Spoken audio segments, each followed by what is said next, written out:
Inauguramos hoy el triplete de actividades que hemos hecho con Telefónica y la Fundación Telefónica. En este caso es la colección cubista, que es un sueño que teníamos desde hacía bastante tiempo.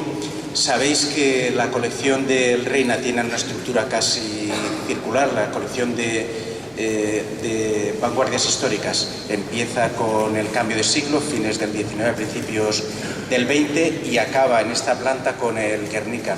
Por la izquierda hay un camino que va a partir de lo psíquico, a partir de lo automático, a partir de lo irracional, a partir de los sueños, a partir de fundamentalmente el surrealismo, que es una colección muy completa en el Reina, con Dalí, con Óscar Domínguez, Masson, Miró, etcétera, etcétera.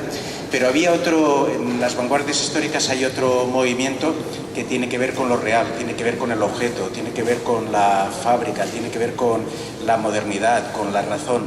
Y ese camino hasta ahora era un camino que con las obras que teníamos no nos permitía generar un relato al nivel que la parte surrealista tenemos.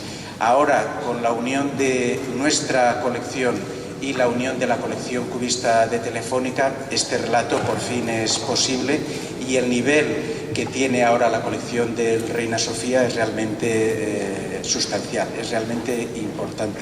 Son más de, siempre me hago un lío con las obras, más de 38 obras en comodato durante 5 años prorrogables de Telefónica, que se unen a las que ya venimos teniendo desde hace bastante tiempo, con lo cual es un comodato importante, que junto a las nuestras son más de 70 obras. Por tanto, estamos hablando de una colección sustancial.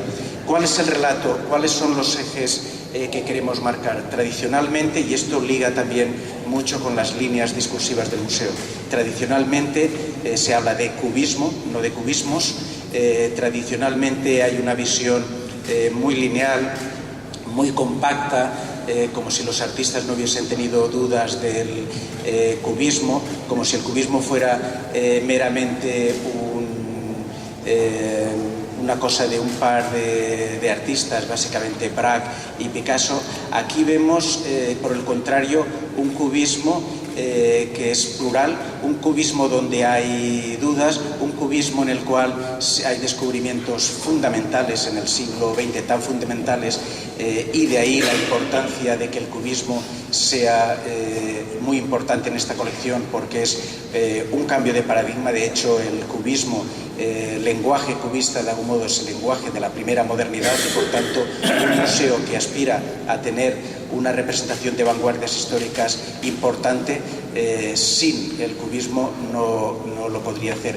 ¿Qué nos aporta esta colección?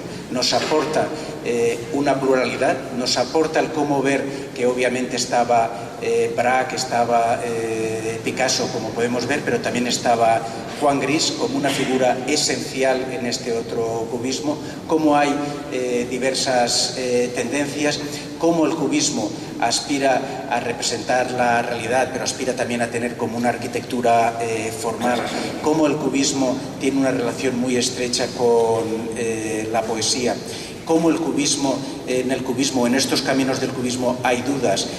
Siempre se habla del collage, que lo tenemos aquí representado detrás nuestro, como un elemento de ruptura, pero es un elemento de ruptura que tiene un camino de ida y vuelta. Se avanza hacia el cubismo, pero luego vemos con posterioridad como María Blanchard y como Juan Gris intentan hacer pintura, un lenguaje más tradicional, a partir del cubismo. Vemos como el cubismo en algunos momentos se divide entre una voluntad de ser figurativo y una voluntad de ser más abstracción. O vemos sobre todo cómo el cubismo en un momento determinado se convierte en una auténtica coiné, se convierte en el lenguaje común de toda una primera vanguardia. Tanto es así, y eso ahora se ve muy claramente en la exposición, que posiblemente algunos aspectos muy importantes del surrealismo no serían posibles si no hubiera existido antes el cubismo. Vemos en la última sala, cuando hay esta especie de dispersión del cubismo, esta especie de derivas del cubismo, como Dalí, Manuel Ángeles Ortiz, toman elementos importantes del cubismo y vemos, y estos son de algún modo aportaciones que el comisario Eugenio Carmona ha mostrado muy claramente en la exposición, ciertas formas blandas de Dalí como en realidad vienen ya de Juan Gris. Y por tanto todo esto, estos relatos que se superponen, es algo que ahora de algún modo se explican muy bien a partir de la colección cubista de Telefónica. Por tanto, solo tengo que dar mi agradecimiento a todos ellos. Es un sueño que viene de largo. Ahora Luis Solana nos explicará un poquito cómo hace ya casi 4 años que esto se empezó a pergeñar. Y yo simplemente dar las gracias, por supuesto, al equipo de colecciones del museo, a José María Sanz Magallón, director general de la Fundación Telefónica, por haber hecho todo esto, a Almudena Bermejo, que ha estado siempre presente, excepto ahora que no la veo, así está ya, a César Alierta, y por supuesto a Eugenio Carmona, que de algún modo es el alma de esta colección y que creo que se nota a la hora de crear todos estos matices, estas múltiples lecturas que creo suponen una contribución realmente importante a las vanguardias históricas, al cubismo y a la importancia de Latinoamérica y de España en ese contexto. Así que muchas gracias. Estado albergando la colección cubista de Telefónica en este espacio que es magnífico, como hemos podido ya comprobar. Se trata, la colección cubista, de una colección cuyo germen se crea en los años 80 del siglo pasado, cuando Telefónica adquiere 11 obras de Juan Gris. Junto a estas pinturas cubistas, en esa misma época se adquirieron obras de algunos otros artistas tan importantes como Picasso, Tapies, Luis Fernández o Chillida, lo que conformaron lo que en su momento se llamó la colección de arte de Telefónica. Es importante señalar quizá aquí 2 cosas, ¿no? Que en primer lugar, que estas obras no se compraron con intención de adornar oficinas de Telefónica o espacios privados, sino que ya desde el primer momento se compraron con intención de que fueran disfrutadas y que pasaran al acervo público y que se pudieran mostrar al público. Por eso desde el primer momento ya se pudieron ver obras de este tipo en el Museo. La otra cosa que me gustaría comentar, y tenemos la suerte de contar aquí con Luis Solana, presidente a la sazón en aquella época no tan lejana de Telefónica, pues es precisamente eso, ¿no? Cómo se debió en gran medida, o en la mayor parte de la medida, a esa visión, a ese impulso y a esa sensibilidad que en su momento tuvo Luis Solana para iniciar la colección y para luego seguir de alguna manera cuidándola y tutelándola. Entonces, como digo yo, a mí me gustaría aquí hacer una pequeña pausa y dejarle a Luis, que es la persona que mejor puede explicar pues cómo surge la colección y los primeros pasos que se han dado. Así que muchas gracias, Luis, en nombre de Telefónica y en nombre de la sociedad por lo que hiciste, y nos encantaría conocer esto. Bueno, probablemente sea de los mejores momentos que yo he pasado en mi vida. Es decir, poder contar por qué Telefónica hizo una colección de arte, que es una pregunta que jamás se me ha hecho. ¿Por qué compra usted pintura? Por cierto, previamente, este edificio también me recuerda cosas.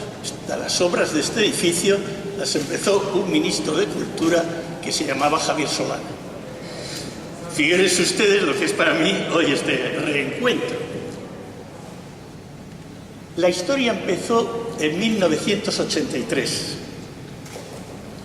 De nuevo, voy a contaros una anécdota de las muchas que en la transición existen, y ahora que se pone tan en duda la transición, bueno, se hicieron cosas magníficas, hasta en el arte. En el año 1983, el gobierno de Felipe González acuerda, por ley, que el 1% de lo que invierta cualquier ministerio tiene que ir a cultura. Olvidado, ¿verdad? Yo veo esa ley y pregunto, yo no estaba obligado a esa inversión. y pregunto al Consejo de Administración, compuesto por banqueros y por sus secretarios, si yo puedo o debo unirme a ese proyecto. Y el Consejo, por unanimidad, dice: Telefónica también va a invertir el 1% en cultura. Y ahí viene el segundo paso. ¿Y qué? Cultura. Y se me ocurrió algo que parece hoy muy elemental, pero que estoy seguro que hoy le costaría mucho a un presidente de una empresa privada. Ir a ver al ministro de Cultura, don Jorge Semprún, preguntarle qué puede hacer Telefónica con una inversión del 1%. Y me dijo: mira, Luis, por una serie de razones, los años 20, 30 en España son de un vacío de arte tremendo, porque casi todos los autores huyeron de una España convulsa, y me dice un ejemplo. De Juan Gris, en España hoy solo hay un cuadro. Haz un esfuerzo porque vale la pena. Y de Luis Fernández no hay ninguno. Todos los tiene la familia Agnelli. Digo, 2 mensajes que me dan del ministro de Cultura. Yo tenía la suerte de tener un consejero delegado que se había educado en el Instituto Francés con una enorme cultura de la pintura francesa, y me recomendó una galerista. Y yo citar su nombre: Nieves Fernández. Ella fue la encargada de buscar en los mercados cómo se podía lograr romper este drama de cultura de España, de su propia memoria, porque eran pintores españoles. Con Luis Fernández tuve suerte. Yo entonces era miembro de la Trilateral, ya no se acordará nadie de lo que era aquello. Y Agnelli era miembro de la Trilateral. Un día le hice una parte y le dijo: me han dicho que tienes una colección de Luis Fernández. Y me dijo: sí, no sé quién la hizo, tal, bueno. ¿Te la podría comprar? Una semana después me dijo que sí. Y de golpe y porrazo, la mayor colección de Luis Fernández del mundo, en vez de estar en Milán, estaba en Madrid. Poco a poco se fueron comprando lo que realmente, y os cuento también lo que me dijo Jorge Semprún, creo que Juan Gris es mejor que Picasso. Ahí queda. Y en un momento dado, la colección más importante del mundo de Juan Gris estaba en Telefónica. Bueno, explicar por qué las cosas pasan yo creo que es bueno, porque si no, la memoria se va a perder y la racionalidad de las cosas se pueden considerar caprichos de los presidentes. En absoluto. Fue algo muy pensado, muy planificado y muy por España. ¿Qué quieren que le diga? Gracias.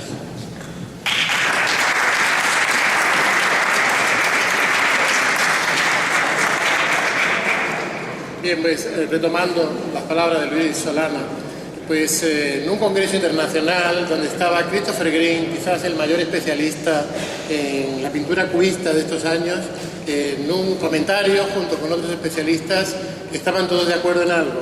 Dice: nadie se podría esperar que la historia del arte del siglo XX fuese cambiada, fuese transformada por la intervención de una empresa en el coleccionismo activo de obras de arte. Reconocía Christopher Green, como reconocía Neil Koch y han reconocido otros, que Telefónica coleccionara a Juan Gris significó no solo que Juan Gris fuera por fin tomado en serio en el mundo del arte del siglo XX y en la confección del arte moderno, sino que la historia del cubismo se reescribiera y a partir de ahí toda la historia del arte moderno. Por lo tanto, estamos de enhorabuena que esta historia que empezó Telefónica, pues ahora termine en el Reina Sofía, que quizás es el lugar donde yo creo que estas obras se encuentran a gusto y se encuentran como en casa. Yo no puedo decir nada a propósito de la colección de Telefónica si no hago memoria, porque somos memoria, ¿no? Y esta memoria me lleva a recordar no solo el trabajo de Ishikawa, de Nieves Fernández, en la primera compra de obras de Juan Gris, sino también el trabajo de una comisión formada en torno a la ampliación de esta colección primera de obras de Juan Gris, una colección que estuvo dirigida por María Corral, en la que intervino Simón Marchán y en la que también estuvieron Irma Aristizábal, José Luis Brea y yo mismo. Como Irma Aristizábal y José Luis Brea desgraciadamente ya no están con nosotros, pero me gustaría que lo bueno que hubiese en este trabajo que hemos hecho en el Reina Sofía estuviese en parte dedicado a ellos. Pero también la memoria me lleva a recordar otros muchos nombres. Me acuerdo ahora, y los voy a nombrar de seguido, haciendo como un listado, sin más, ¿verdad?, de Fernando Labat, de Fernando Villalonga, de Francisco Serrano, de Santiago Muñoz, de Laura Fernández Orgaz, de Alejandro Sánchez, de María Brancós, de Laura Ramón y, por supuesto, de Alicia Carabias, con la que esta obra ha viajado por buena parte del mundo, ¿no?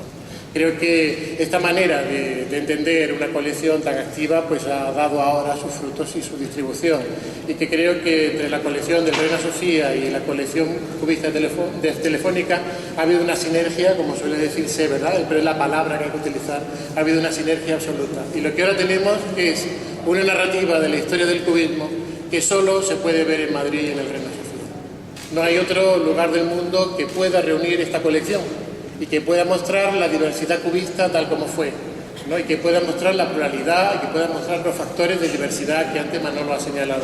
Y lo hemos hecho pues, en 5 secciones en las que, respetando la idea de un cubismo fundacional y de un cubismo cifrado y hablado por Kahnweiler en la obra de Picasso, de Braque, de Gris y de Leyer, sin embargo recogemos también alternativas a esa experiencia cubista fundamental o fundacional. Recorremos el paso del cubismo por la Primera Guerra Mundial en un momento extraordinariamente difícil. Aquí en esta segunda sala tienen algo que a mí me resulta especialmente emocionante. Tenemos imágenes de la batalla de Sedan y de la batalla de Verdún. 500.000 jóvenes murieron en la batalla de Sedan, 450.000 murieron en la batalla de Verdún y nadie ganó la guerra. En ese momento, Montsanfant, desde las páginas de la revista Lalande, que la tenemos presente en sala, lanzó una proclama. Y dijo: cubistas, si no seguimos siendo cubistas, habremos perdido la guerra. Porque si no seguimos siendo cubistas, la modernidad perderá su rumbo y la guerra acabará con todos nosotros y con la civilización que queremos conquistar.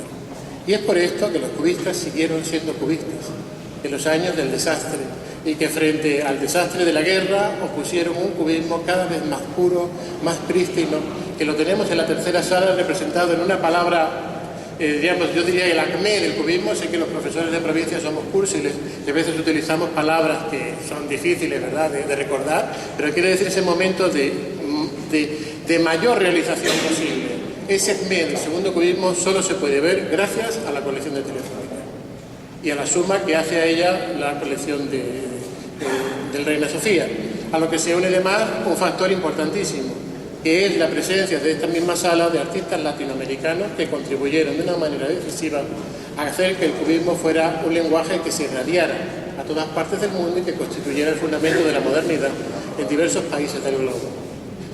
A partir de ahí el cubismo se continúa, y el cubismo se continúa en la realización por parte de Juan Gris de unas rimas plásticas en las que el Reina Sofía y la colección Telefónica tienen obras que compiten en calidad y en capacidad de representación de este momento, hasta un momento final en el que el cubismo se disemina y pasa a convertirse fecundamente en otras cosas.